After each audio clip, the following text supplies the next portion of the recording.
Um, Thanks again for joining us. On behalf of the Ephemera Collective, I would like to welcome you all to this 2021 Ephemera Conference online. Of course, we would have preferred to see you in real life, to meet you in person, and still the digital offer us this unique opportunity to meet across borders and time differences. We're indeed lucky to have with us today colleagues from different parts of Europe. I know from France, from Denmark, from Italy, many other places, but also colleagues from Latin America and South America, Brazil, and Argentina, among others. I can't see and know everyone already in this list of participants. So we're truly delighted to see so many of us today here. So many of us here to contribute, to share, and to discuss matters of organizing, of activism, and alternatives of collective action and prefiguration, and to envision together what a post-pandemic future already looks like or might be looking like so soon. To say the least, this pandemic during which this conference is taking place now has disrupted our life in so many different ways, albeit with different degrees of impact. But this pandemic has also opened up a space both within societal and academic debates to rethink and critically engage with these questions of organizing and social change, challenging our role and position as academics, artists, teachers, and educators in responding to the challenges posed by this and the many other crises of neoliberalism. So the conference emerged out of a desire to draw and renew our attention to alternative and prefigurative forms of organizing, living, working, researching, which stand and represent critical and contentious spaces of reflection, action, and social transformation.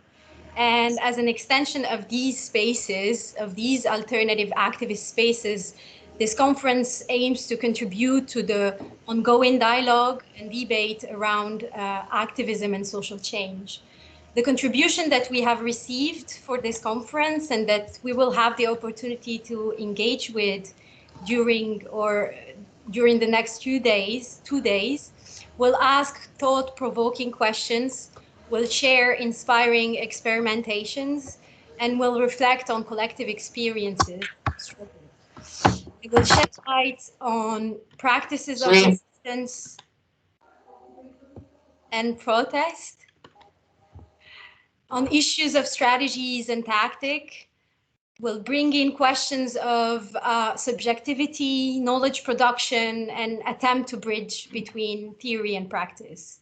We will hear from colleagues on some of the tensions, opportunities, and challenges pertaining to the politics of organizing through its many different forms and in relation to the state, nature, technology, democracy happening within the university, the union, the workers' cooperative. As such, these contributions urge us to develop a critical and radical praxis that goes beyond rhetorical and discursive types of interventions.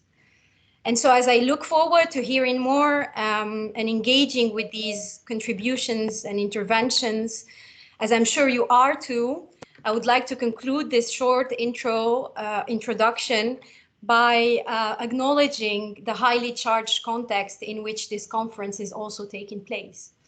As we speak, a multitude of activists are on the streets, organizing, resisting, prefiguring, on the ground and online, raising voices, putting bodies on the line, their bodies on the line, building strategies and enacting solidarities, resisting neoliberal policies, colonial, settler colonialism, fighting for justice, dignity, and emancipation. While doing so, not only are they taking risks, let us not forget that they're also losing their lives and the lives of loved ones in the process. From Colombia to Palestine, we see and sense a radical praxis of global intersectional resistance unfolding in becoming, struggling against the fear, powerlessness, numbness, and hopelessness that patriarchal colonial neoliberalism instills in so many of us, reminding us that we need to listen and respond, to stand in solidarity and to amplify voices. And as feminist scholar Donna Haraway summarized it, to stay with the trouble. And so to properly launch this conference and engage with the trouble, or some of the trouble, we have invited for our opening panel 4 inspiring scholars, activists, artists, joining us from Italy, Argentina, and the Netherlands. I want to welcome them and thank them again for accepting our invitation. They will share with us some of their experience, activist experience within the organization or collective that they have either initiated or have been working with and along. And they will reflect on their practice at the intersection of academia, activism, and arts. Through their interventions, we want to acknowledge a diversity of forms of political engagement that cut across levels, disciplines, and spaces, and put into practice an ethics of solidarity and responsibility. Through them, these interventions, we hope to open a discussion on the transformative potential of collective struggles for social change that prefigure alternative ways of living, working, researching. So let me first start by introducing Franca Formenti and Evelyn Leveri, both joining us from Italy, both from the Occupy the Kitchen.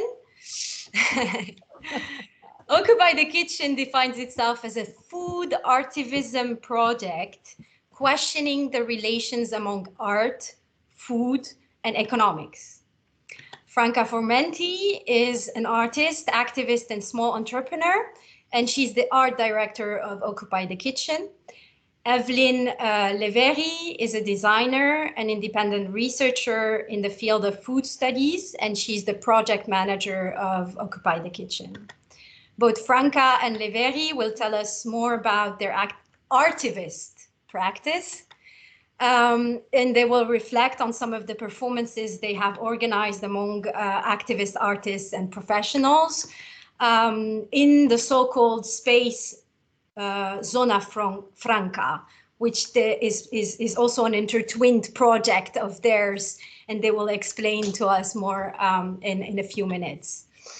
Next, joining us from Argentina is Mariano Feliz, who will take the floor to talk about the politics of social change in relation to political education and knowledge production.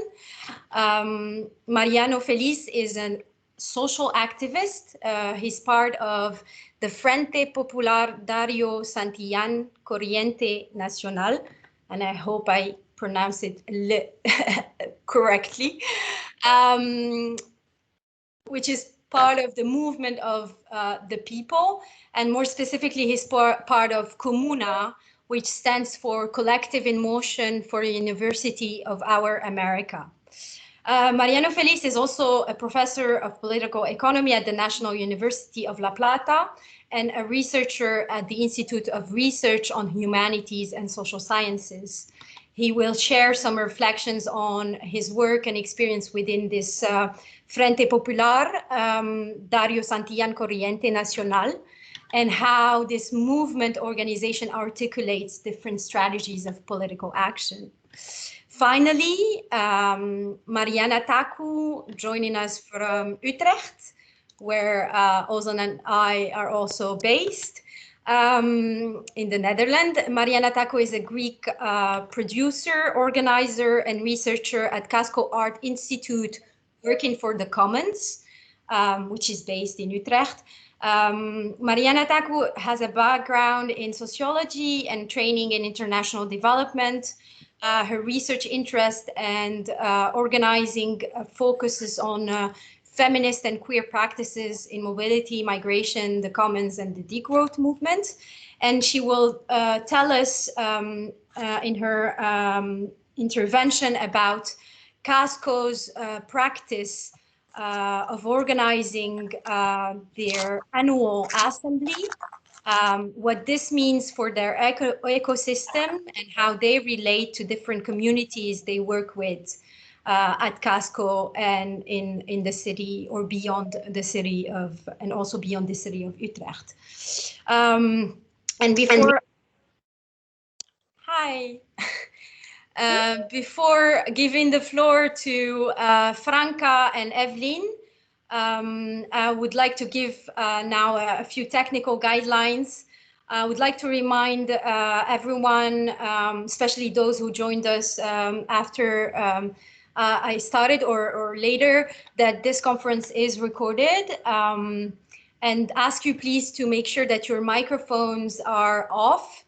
I want to inform you that you can, remind you that you can use the chat to present yourself, but also throughout the interventions or the contributions to comment or ask questions.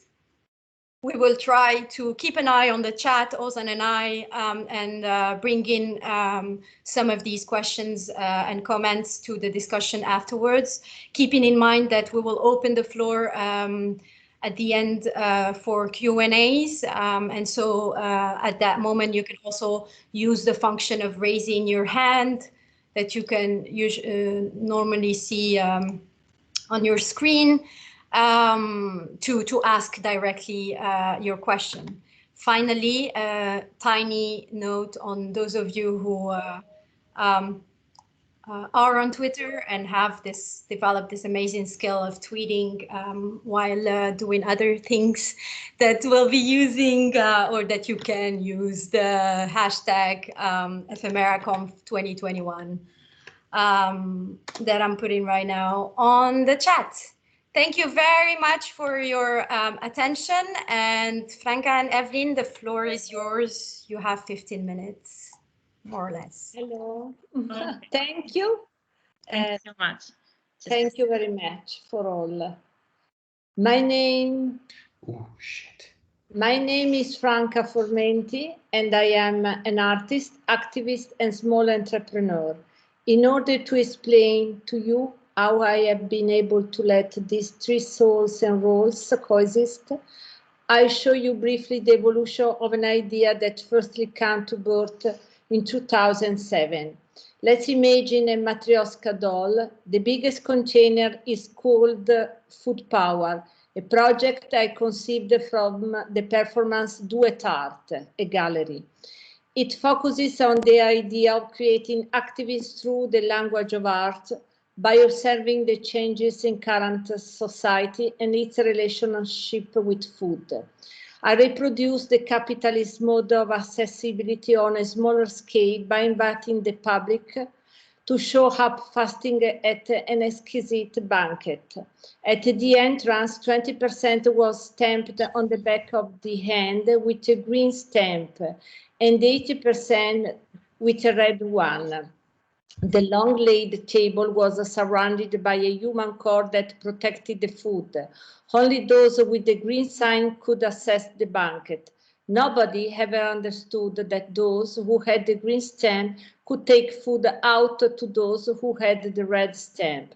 The performance created strong tensions. The aim was to induce the public to experience, without any previous explanation and with methods that are anything but democratic, of those who experience a lack of access to food. After a few years, I realized that to get into the real mesh of the economy, I had to give up, bureaucratize, and the performance and disguise myself as an entrepreneur, thus creating the takeaway gourmet Zona Franca. It's a physical, eclectic space conceived to continuously mutate into something new, a food lab, a dark kitchen, a performative art space. Here people come gladly to eat fresh, fair, good food, whose meaning are amplified and transmitted through art and activism. At that time, I realized that a travel companion was essential to reinforce the project. Indeed, in 2016, together with Evelyn Leveghi, relational design and independent researcher, we conceived the project Occupy the Kitchen to widen my practice of food, art, and activism, engaging also other professionals such as Monica Costera, international management lecturer and historical collaborator of Zygmunt Bauman. This is the enactment of the concept of food artivism, a kind of activism that uses art as a medium to talk about economical and social problems related to the food industry and generally to the food sphere. Now I leave the floor to Evelyn, who will present our praxis. Thanks. Occupy the Kitchen is a food artivism project questioning the relations among food, economics, and art. It stands at the crossroads of food activism, socially engaged art, and circular economy, and is enacted through food in live performances hosted in Zona Franca in the guise of art space. With it, we aim to raise awareness concerning food choices and related external effects, thereby to generate a social and economical positive impact. Charged with cultural values, observed in its pivotal role in the economic web, discussed in its several consequences, food can impact our minds, therefore the cognitive system, passing throughout our bodies. The semiotic sphere of food, namely the multitude of its symbolic meanings, is deeply intertwined with the organic material, almost fused together. The resulting item interacts with human beings in a very intimate dimension, but the effects and the impact could be very different according to the purposes. Let's just think about how big food acts. This giant group of multinational companies dictates the food industry market trends worldwide. It enacts controlling the mass production and consumption through a huge pervasive action plan. A clear example is the Bliss Point, the accurate formulation of food products refined by the American market researcher and psychophysicist Howard Moskowitz, where the amount of salt, sugar, and fat is one that can lead consumers to the maximum taste satisfaction, hence the bliss effect, the supposed top pleasure. Here, the goal is to register precise effects and feedbacks in consumers and therefore surefire sales. Such strategies are not stated and so deeply unfair. On the contrary, exactly the opposite, in Occupy the Kitchen performances, both approach and goals are clear and claimed. Food is fair and safe. So, in light of this, we can clearly understand how much embodiment is a key stitch. And our modus operandi, born from all this consideration, comes also from our ethics and vision. That's our philosophy. But now let's see what and how we have done by now. Occupy the Kitchen is not just an umbrella project, but also a food artivism program of performances, talks, and workshops that call artists, activists, and responsive professionals to investigate contemporary hot issues concerning food and to put into practice their research. How? In situ, through a residency, and finally in live performances, coming in the Zona Franca kitchen and transforming raw food into cultural and tasty dishes to propose to clients, public. In the last edition, we have developed Provacy, a performance that investigates the issue of migratory flows. But before explaining you precisely how it works, we would like to show you an extract from the video we've produced.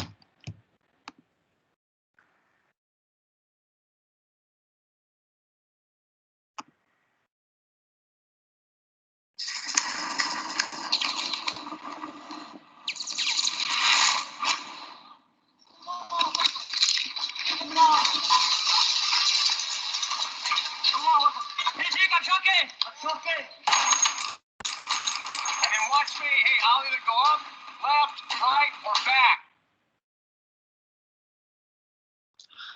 Connection. I'm sorry. Let's wait a second.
Please, Franca. Okay, it was staged for the first time in 2019 in Varese, a land where immigration is a very hot issue, a matter of social conflicts and a crucial topic in political campaigns.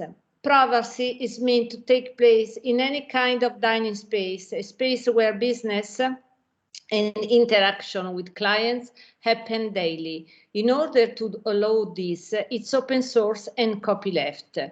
The performance consists in three main steps: hiring immigrant to work in the kitchen and cook for the sole performance.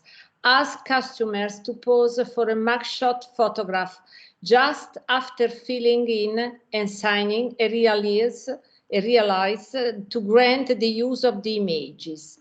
Let enter only the ones who accepted the previous rules. So just those people have the opportunity to have access to food. This process is meant to both recreate the experience that thousands of immigrants are forced to go through when crossing the border of a foreign country seeking asylum, and challenge the customer to deal with the subversion of a daily economic system. Let's talk about the impact of it with some valuable data. During the performance, 30% of the public didn't accept to fill in the form in order to fully preserve their privacy. They consequently didn't have access to food.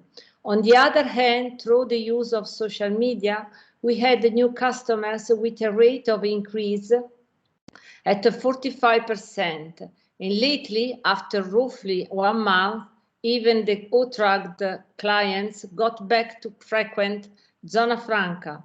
Therefore, through this kind of action, we strongly pick up business doing activism. So for us, the outcomes of the project have been particularly interesting.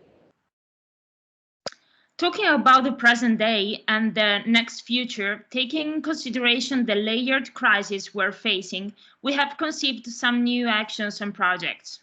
È tutto magna magna is a performance in the dark, as it was not communicated through a press release, but only started.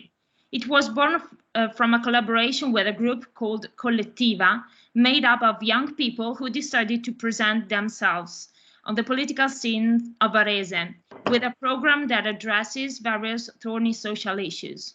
We decided to create a menu that declined the themes they dealt with: homeless, urban gardens, equal opportunities. €1 will be added at the price of the dish, of every dish.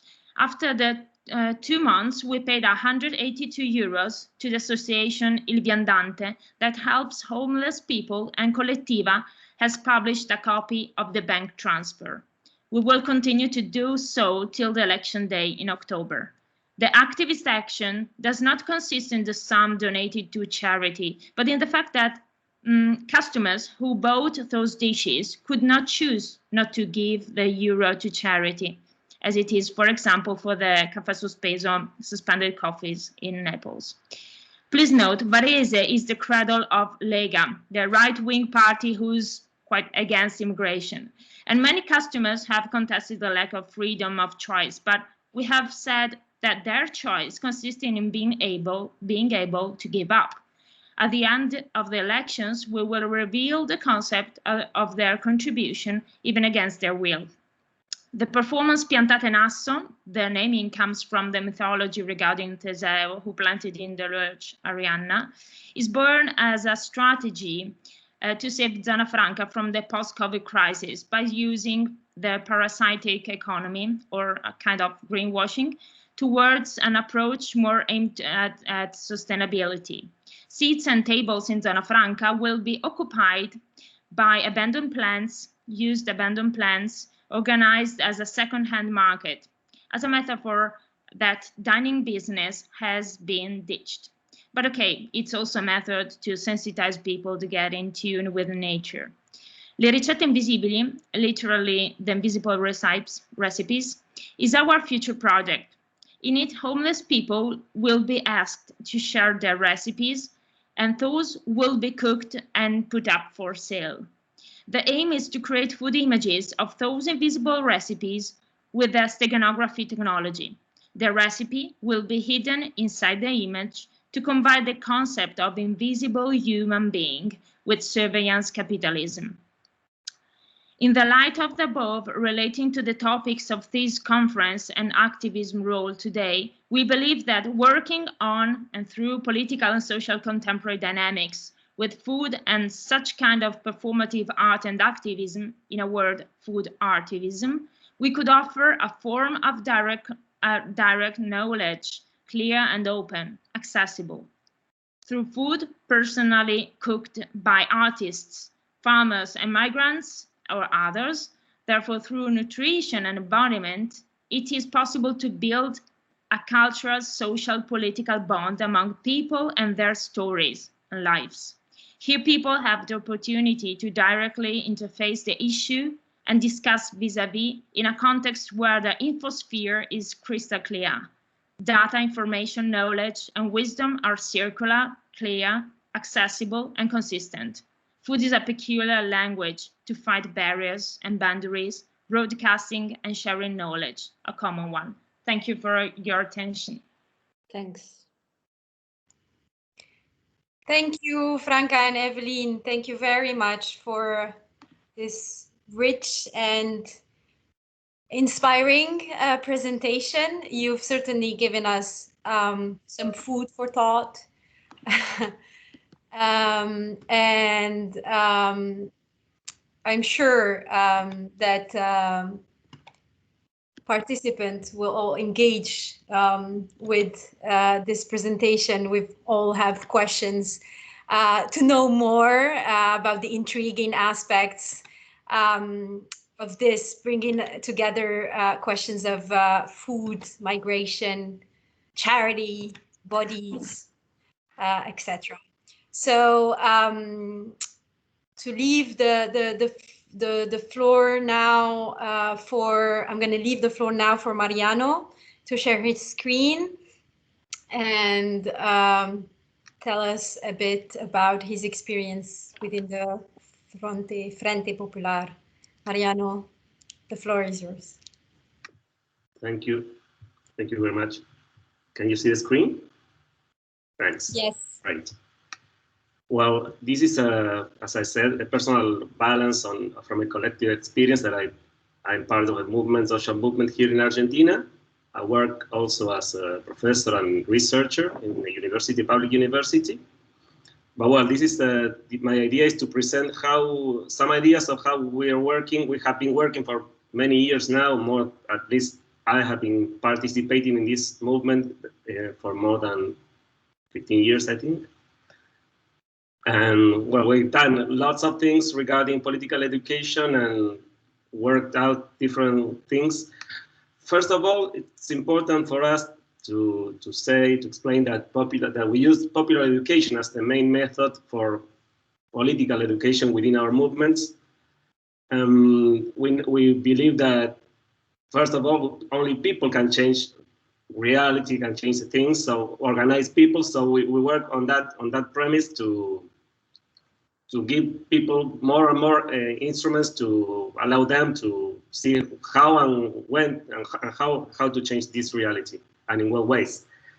We also know and we also believe that no one knows everything and nobody knows nothing. So when we work on political education, we work on this premise also, trying to bring out the knowledge everyone has and to provide new knowledges that we can share and we can discuss. And we also know that it's very important, this is a key question, that we need to debate and we need to analyze and we need to analyze what we do, our own practice of struggle. That's very important, not just debate on general things, but also analyze what we do and how we do it, what is wrong with what we do, or what is right with what we do to improve it, to fight better. That's something that's key. As I was saying, we believe that, and we work on this premise that political education is related to our practical challenges of struggle every day, not only in our struggles in small spaces, for example, in assemblies in neighborhoods or assemblies at work, assemblies in different areas of the organization, or even in street fighting, but we also try to organize political education in a systematic way. As you see there are many booklets that we have produced as a collectively to discuss different subjects. For example, work within capitalism or traditions of revolution in Latin America. This one there, the one with Zapata and Mariátegui. We also have produced booklets regarding the history of workers' struggles in Argentina, the right to the city, and well, we have discussed many issues over the years, and we have produced materials to help with that work. We use different strategies that have to do with the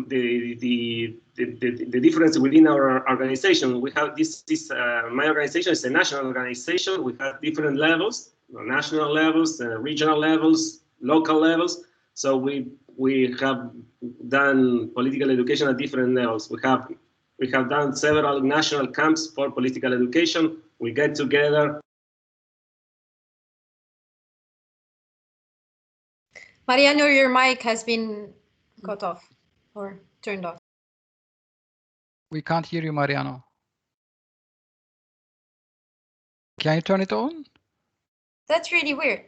I'll see whether I can do it from here. I don't know what happened. Okay, now it's back.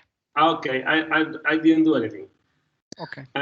As I was saying, we have organized national camps for political education with, for example, 200, 300 people coming from all over the country, getting together for 2 or 3 days, organizing the camp, all of us together, and debating several things. We also have workshops for educators who will provide political education.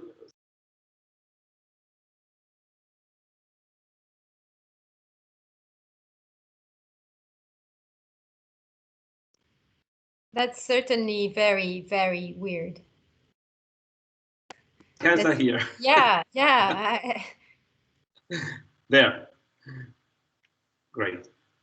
We also have like regular, we try to create such sort of schools for regular political education. Every year we get together on these schools with materials that we produce. We also produce ourselves. Well, there are several, as you see there are several ways in which way we try to perform this political education, and there are several materials that we produce. Something that is very important is how we engage people and we engage with our mates on these issues.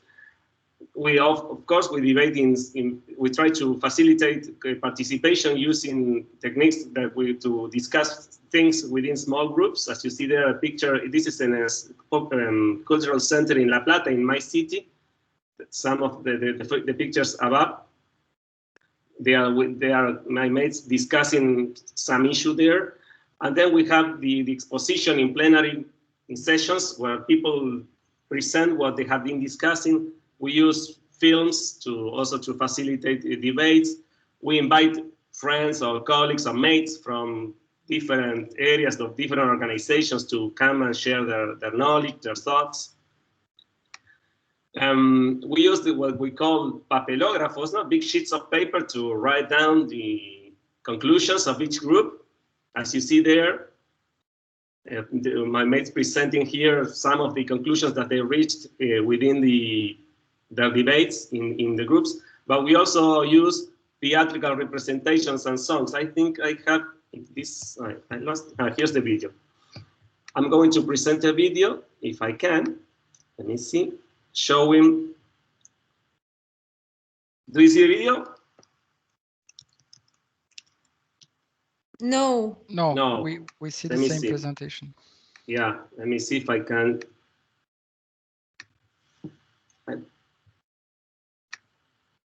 Yeah, I have to stop this. Yeah, maybe you have to stop the. Yeah, I have to stop the sharing. Yeah, it's complicated. A new screen. It's working. It is working very slow. Mm. No, I can't. It doesn't work. Don't worry. Oh, okay. I can. Yeah. Maybe you have the video number 2. I wanted to share video number 2. Yes. I can. Video number 2. Okay. Yeah, please do. I'm gonna play it right now and share my screen. Yeah. Okay.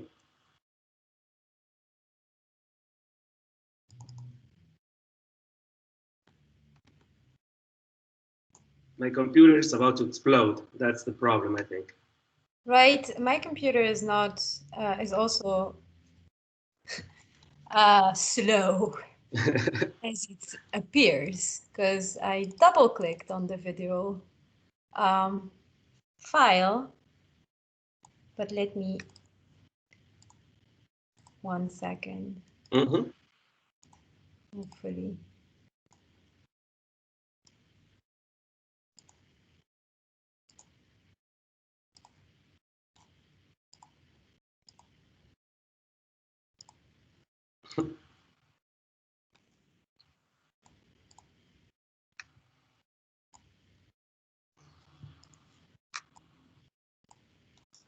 I'm gonna try again. Yeah. My computer is not responding to anything I'm doing right now. Yeah. Let me see. There? Can you see it? Yeah. Okay. Well, as you see here, this is a representation that my mates did in this workshop. They are representing how within capitalism and slavery was a part of the creation of capitalism. We were discussing that, and they wanted to show what they discussed in their group by creating some theatrical presentation. They built a boat there, like a cage with the slaves. Well, the idea was to present that. One important thing, as you see here, my collective, my organization is a plurinational organization. So we have mates from not only born in Argentina, if you will, but also from migrants from countries around Argentina, Paraguay, Bolivia, etc. This is something important that we have come to realize in theoretically, if you will, in the last few years. In fact, our organization has changed its name from Corriente Nacional Movement to Plurinational Movement in the recent years. I still, when I write, I still keep putting national, but it's plurinational now, not because it has changed, but because we have realized and we have put it in the name. Well, they are. Mariano. Even though it's a serious subject, yeah. I'm sorry to interrupt. The video is still planning, and maybe you're back in the slides, or? Don't worry, I try to go back. Okay. Here, I'm back. Sorry to interrupt. Sorry. No, that's okay. It was only to show our mates doing that. So that's part of our. Let me see if I can share again the screen in the other presentation. Here, I got.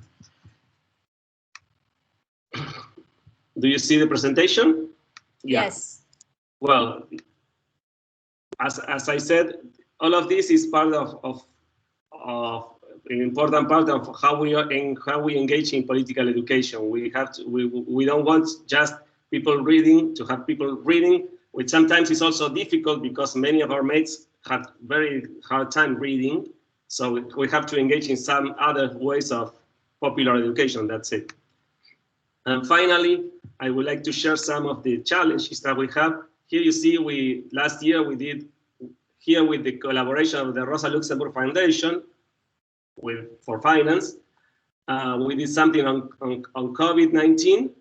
It was very hard because we had to prepare material and distribute it across the country, and our organization organized small groups of debate with these materials all over the place. And as I say here, something that we have to include, and we are trying to do so, is for example, that we have to produce material that is written not in Spanish, but in the languages of many of our mates. For example, Quechua, Guarani, Aymara, Mapudungun, que is the language of the Mapuchean communities, because we have mates that speak that language. That's something important and that we have to work on. We also like to, the video is still running. And we also have to work harder on how to organize, for example, spaces for young children within our educational activities, because mainly women have their children with them at the activities, and it's very hard for them to participate actively with the child on their hands many times. So we need to organize that. That's something that we have to do better. Well, that's about it. It's a brief presentation of what the things we do. Well, here is a picture of an activity we did for education of educators. Here, this is a big place called Roca Negra, Black Rock. It's a big camp with a house, and this is these people up there are Darío Santillán and Maximiliano Costecchi, our mates who were killed by the police in 2002. And Darío Santillán was a very important young boy at that time for us, and that's why we put the name of Darío in our organization a few years after he was killed. So, well, this is a little bit of what I wanted to say, and I'm open to discuss it with you. Thank you very much. Thank you, Mariano. Thank you very much. Certainly, yeah, a brief but very insightful presentation, and I already see parallels and points of intersection with what have been discussed earlier by Franca and Evelyn about the doing, the practice beyond the reading and the knowing through the body, knowing through practice. For now, or we get to our third panelist, Mariana Taku. I'm gonna give you the floor to share your screen once Mariano, I guess, stops sharing his, and I look forward to hearing more about the assembly, which I thought about when you were talking, Mariano, about these small groups and sharing with the bigger groups, etc. Mariana, thank you. The floor is yours. Hello, hello. Can you all hear me? Yes. Okay, and you can see the big logo. Yes. Okay, great. Thank you very much, first of all, for inviting me. I'm very happy to be amongst all of you. Thank you for organizing the conference, to you, Yusra and Ozan, and the whole collective of Ephemera and the initiative. And thank you, Franca, Evelyn, and Mariano. It's hard to follow these presentations. I will try my best. If I go too fast, please just interrupt me. So I will move beyond our logo. So I'm Mariana. I'm from Greece and I'm based in Utrecht, where also Casco is based in. Casco is an art organization that has been existing for 30 years in Utrecht. And we're working for the Commons currently, or most recently, it's the last iteration of the organization. And as you see, it has been through some changes. It was initiated as a artist-led space in 1990, and was named simply Casco, which means box or container or vessel in Dutch. So artists that needed a space to exhibit their work and make a platform for also other artists to exhibit their work opened Casco in 1990. And then along the years, as the years passed, in 1995, they became more institutional and they put projects in their title.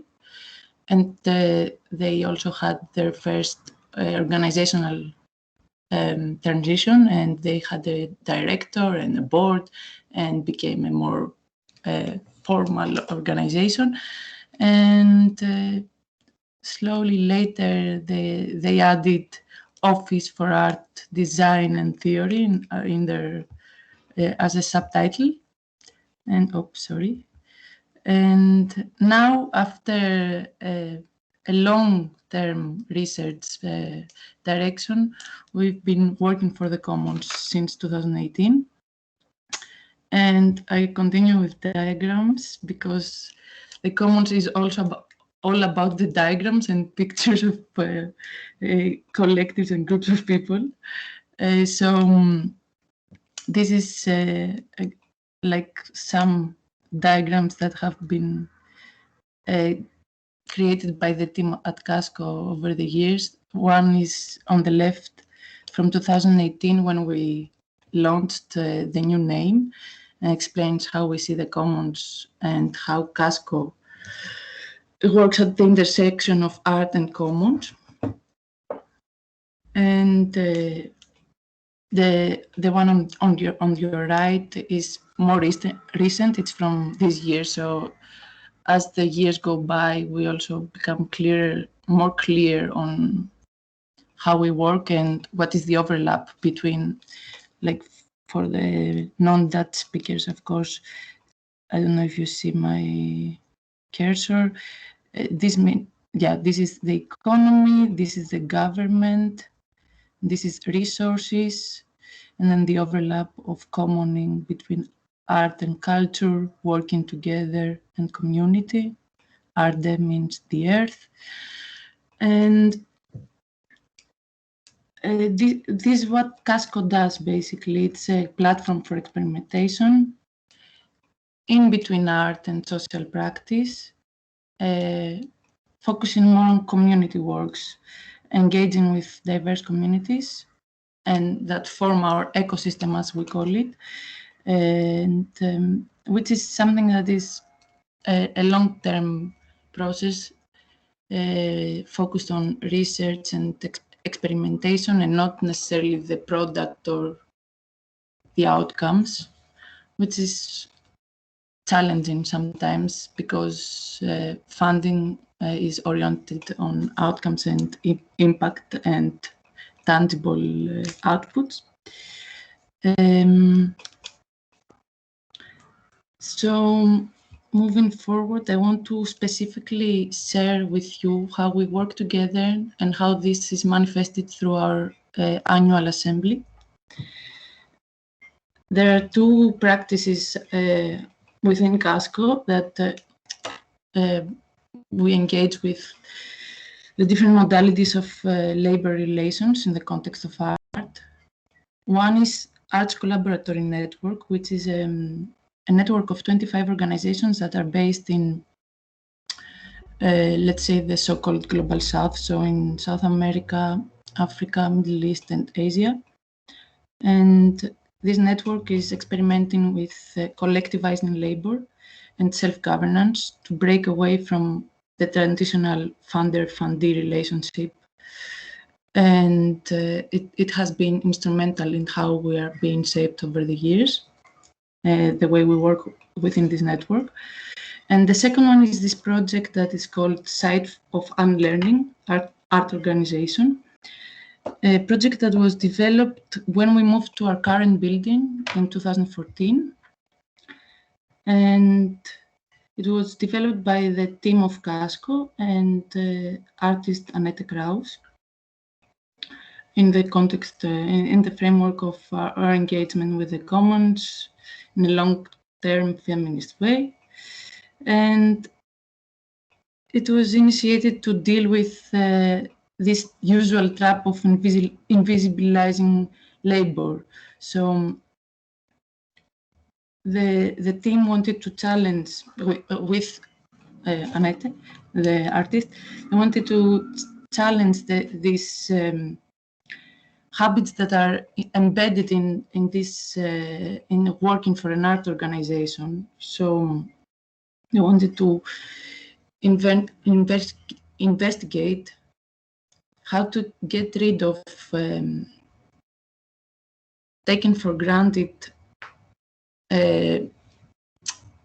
notions of working.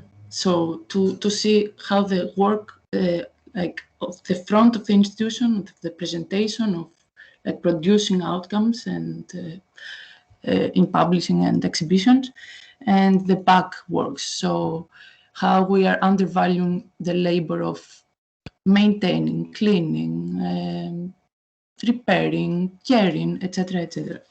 So, and that aligns as well with the way we work for the commons, because we're not only interested in the pool of resources, but we want to look beyond to commons as a value system, as a set of governing principles, and a very like a way to work toward the counter-hegemonic relations within art. So you see here the team back then in 2014 when they started the project and how they start like cleaning together the space. This is a reference to an artist that did the performance in the 70s. Her name is, let me check, I'm looking at my notes. Yeah, Mirle Laderman-Jukeles, and she did this performance of cleaning the museum in front of Stedelijk in Amsterdam, Stedelijk Museum. So by cleaning together and by also, now we'll show you the publication that came out of the project in 2018. The team, together with Annette, put forward 14 exercises and all these questions of challenging what it is to work for an art institution and what we need to unlearn about it. And you see here that we have the assembly, we have team meeting.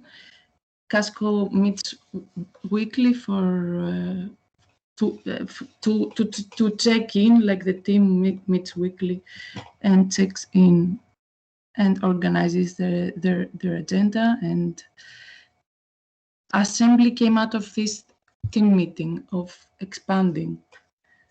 So to include the interested publics and audiences and our ecosystem and the communities we work with, and to experiment also with membership and how we can connect and how we can be committed to our projects. We came up with the function of the assembly, which is an annual feature. It's part of our infrastructure. It happens now for 3 years. I'm still showing you excerpts of the publication that came out of this project. And here is our first assembly. So the ingredients of the assembly are always, like, it's a work in progress, they're information, but basically it is a 2-day intense program, gathering and coming together, at least pre-pandemic. There's always a prompt or a research question, a theme, and also a study material that you enter the assembly with the study material. So, for example, the first assembly, titled Elephants in the Room, had the research question: within the context of the commons, how does art institutional change relate to unlearning, particularly with regards to redistribution of power? And then it was the materials that we studied together was the book, the publication itself from the unlearning exercises. So the book became the structure of the assembly. It was quite conference-like. There were keynotes, presentations, people that participated in the book presented.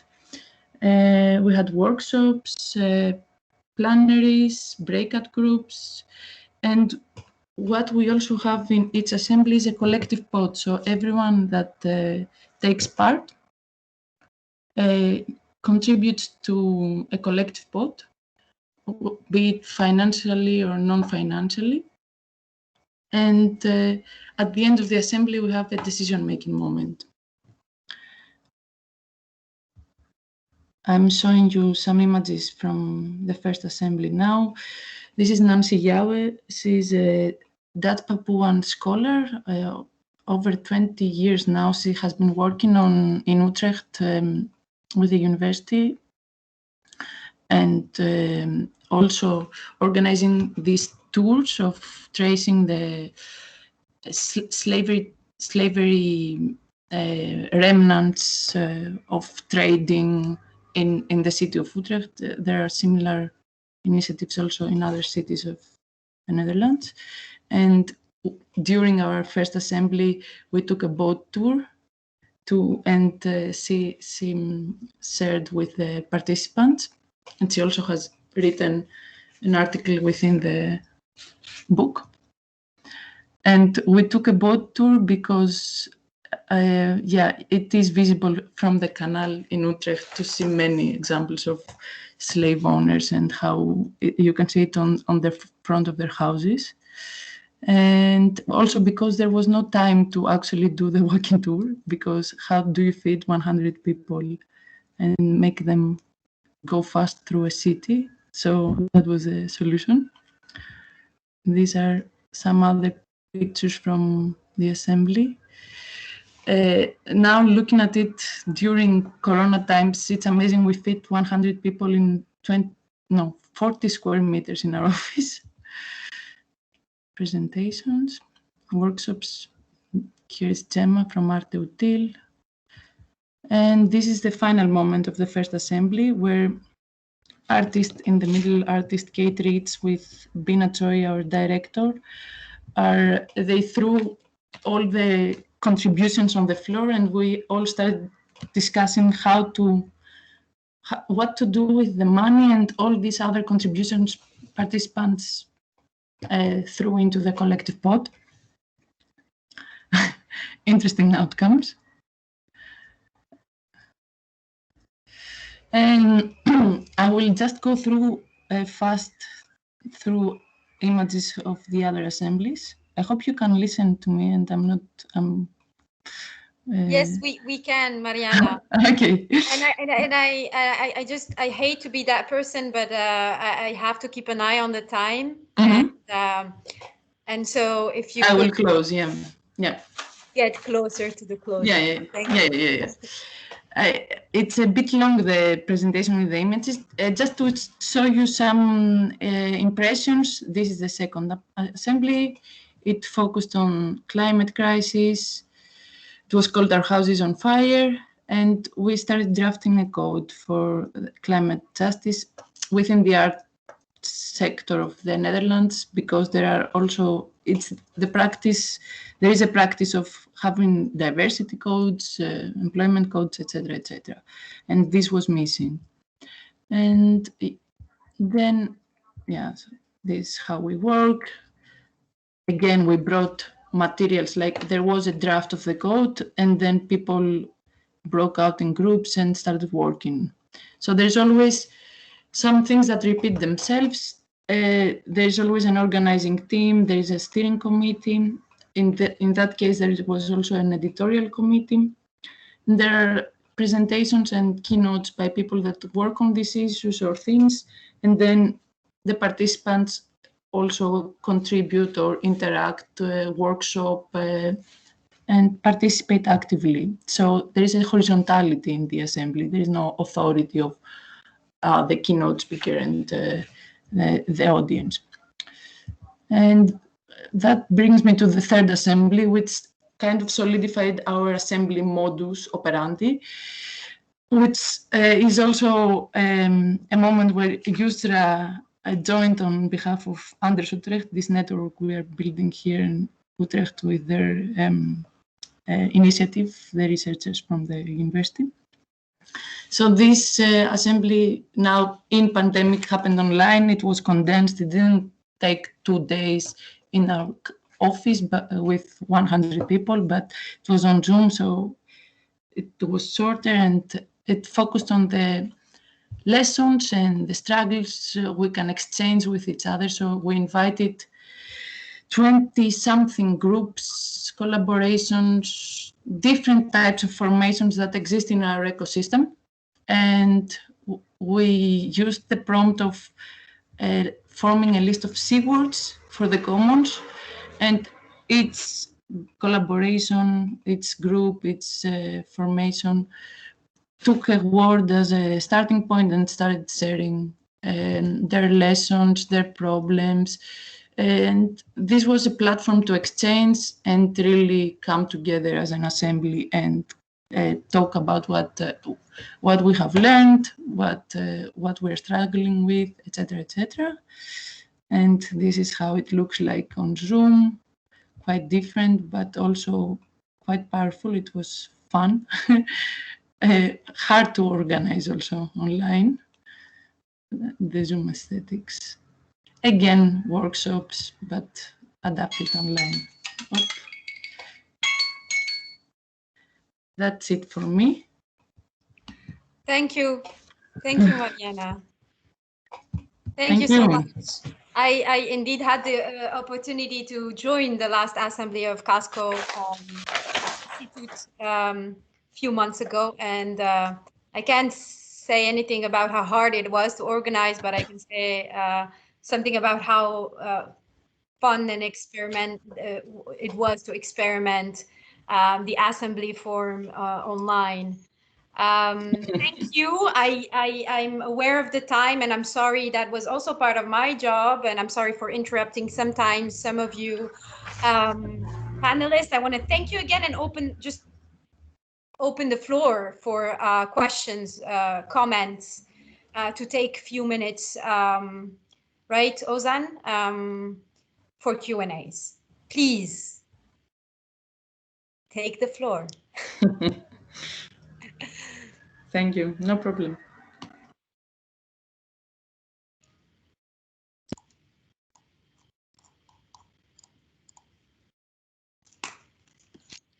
You can use the raise a hand function. It's on the top of your screen, I guess. Those squares where we can see each other. Or you can also use the chat function to write a question or comment. We can, I guess, still 5 minutes from the break.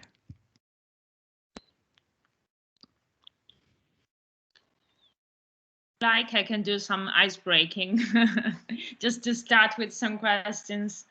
I start from a perception that I have in my realm. So I have to context that I'm in Italy and I'm a young researcher, independent researcher, but how do you perceive the relation?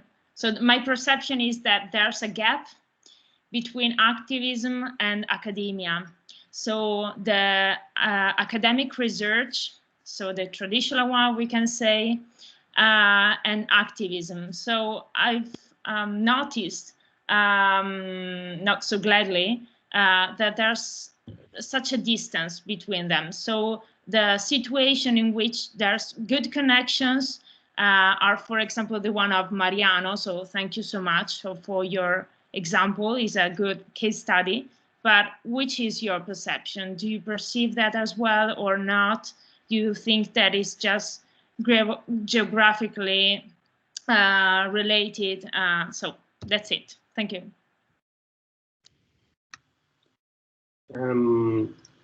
Thanks. It's an interesting question. I think in general there is a very big gap between activism and academia.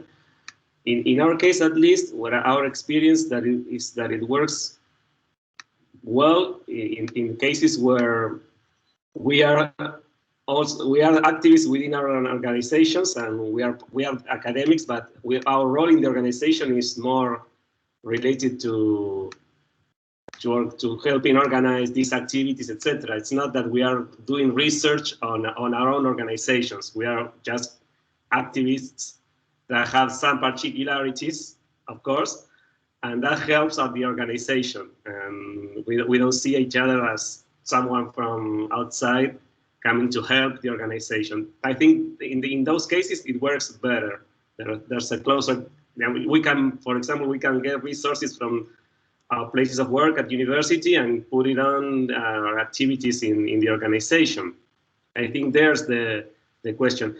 We've been discussing this a lot. There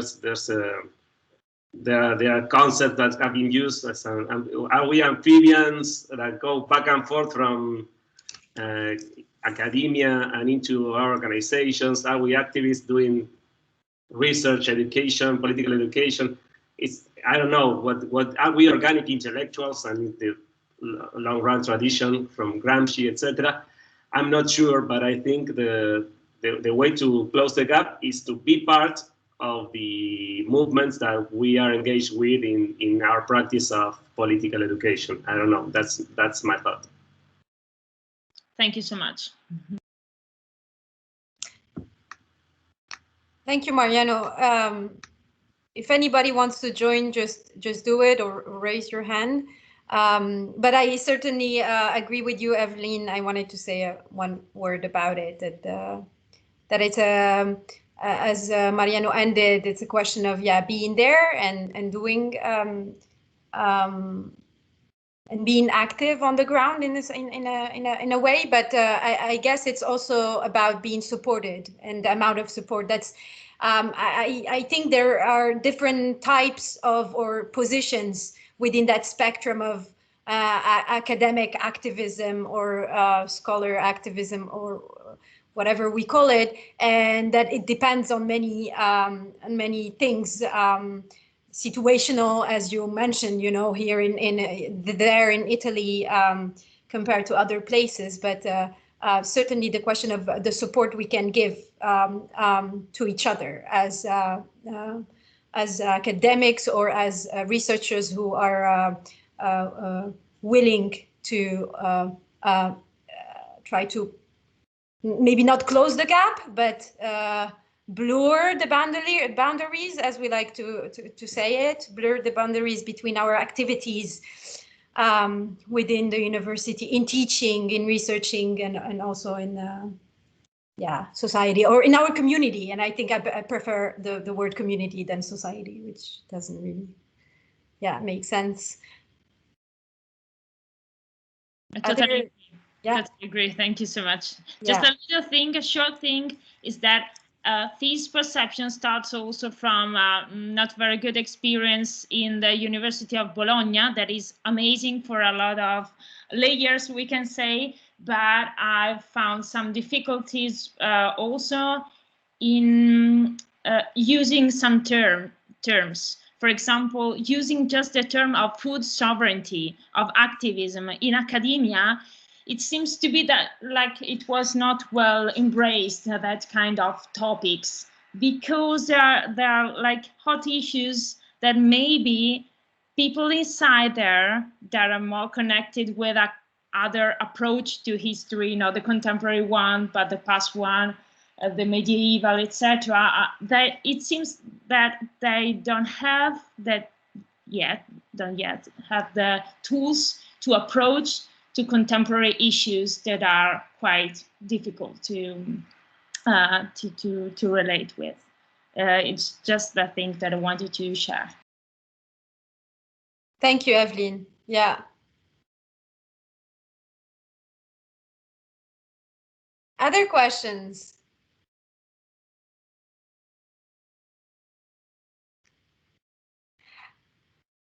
I wanted to ask a question to you, Franca and Evelyn, about whether there is a feminist inspiration to your work and to your practice, or a feminist grounding to your practice, because yeah, I didn't hear it, but I sensed or felt like some of the terms maybe, or some of the ideas, this idea of mutation, I think you referred to, made me think of that. So I wonder if is this a dimension that you also include or have in your work? Thank you so much for the question. So Franca, would you love to say something, or would you love that I start to do something? Non è che abbia capito tanto la domanda, Evelyn.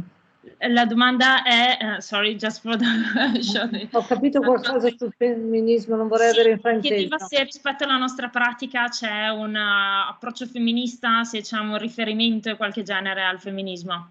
Certo, perché maneggiamo i soldi, quello è molto forte, entrare nell'economia. To enter in the economy like a woman, I think is strong, because economy and in general is for men. So to start something with money and to be able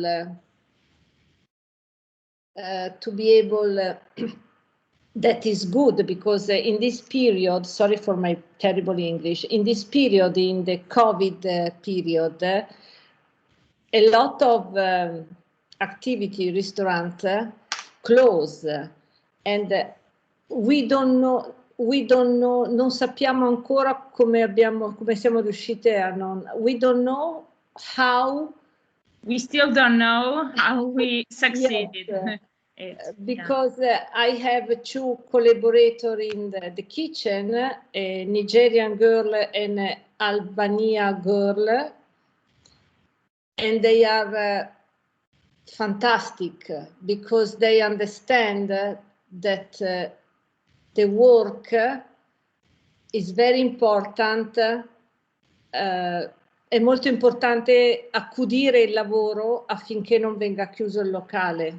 Yeah, it's very important, like to take care also of the work, of the job, in order not to close the business activity. And this is like a squadra.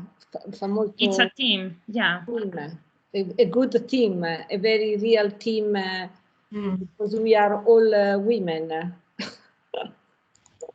I totally agree with Franca, of course. I will add also something more.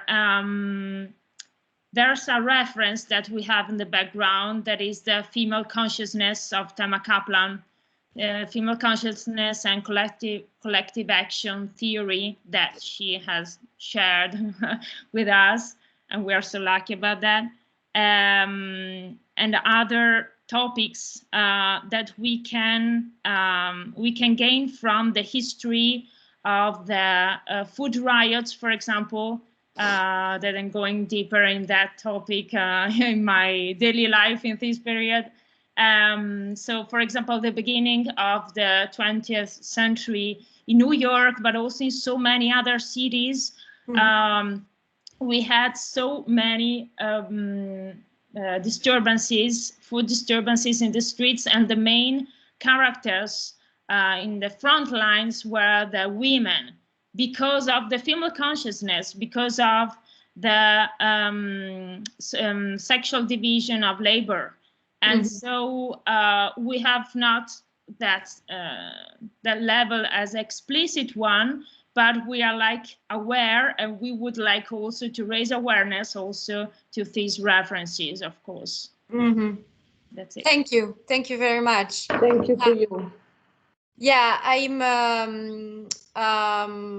very sorry, but I'm also going to turn to Ozan because he's a support here. But I guess we have to move to the next, and I hope we can bring in and take some of these ideas and experiences and reflections you shared with us. And I want to thank you again, Franca, Evelyn, Mariano, and Mariana for this. It has been really, truly insightful and very interesting. Ozan, do we take a 5-minute break and move and invite people to move to the next session? So basically, we will have two parallel sessions running in parallel. One on art and activism, to continue on this topic, and another one on activist reflections in and around the pandemic. You should find the links to these sessions in the last email you should have received. You can still all hear me, right? Yeah.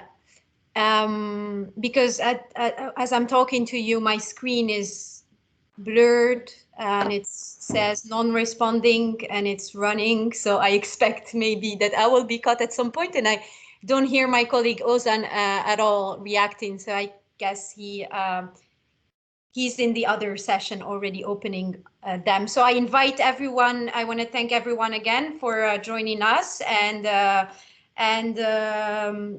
see you in the next session, and hopefully all together again in the closing panel tomorrow afternoon. Thank you so much. Thank you, everyone. Yusra, do you think that people maybe need a 10 minutes break? Yeah, maybe a 10 minutes break. Yeah. Yeah, I think that's probably a good idea. Thanks, everyone. Thank you very much. Speak in a moment. Thank you. Bye. Thank you. See you. Bye. We start.